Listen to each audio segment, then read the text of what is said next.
Let's talk about termination during the due diligence period. Should the buyer determine that he does not want to go forward with the contract, then during the due diligence period, in other words, before 6 p.m. on that date certain written into the contract, then the buyer may terminate by doing two things. One, delivering the termination fee, and two, delivering the notice of termination, Form 313.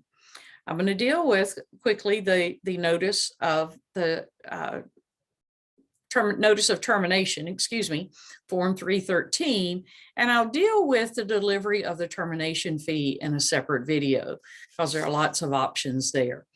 In the Form 313, it is a unilateral notice. It does not require the seller's signature. It is effective upon delivery. But remember, delivery under this contract requires not only faxing it, emailing it, or hand delivery to the notice, address, email, or fax provided on the last part of the contract, the page of the contract. It requires that the other party be aware that they have received it. That's under paragraph 29. Two things: faxing it, emailing it, hand delivering, and making sure it says the broker is aware. The other party, this particular provision says that notice to or from a broker is notice to or from a party.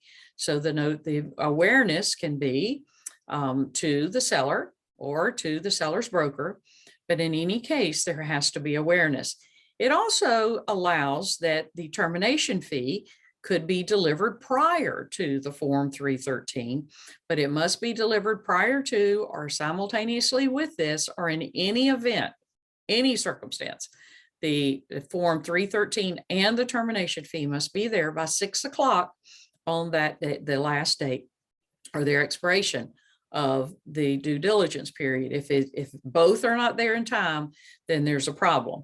Okay, obviously, if you hand deliver the 313, it would be a good idea to get someone to sign to say they've received it.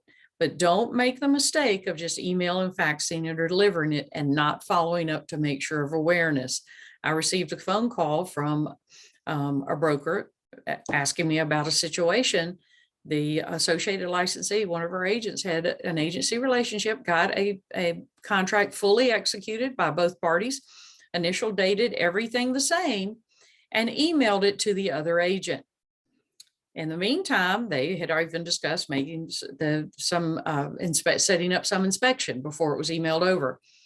However, the agent never followed through with the selling agent to make sure the selling agent was aware that they have received the fully executed contract.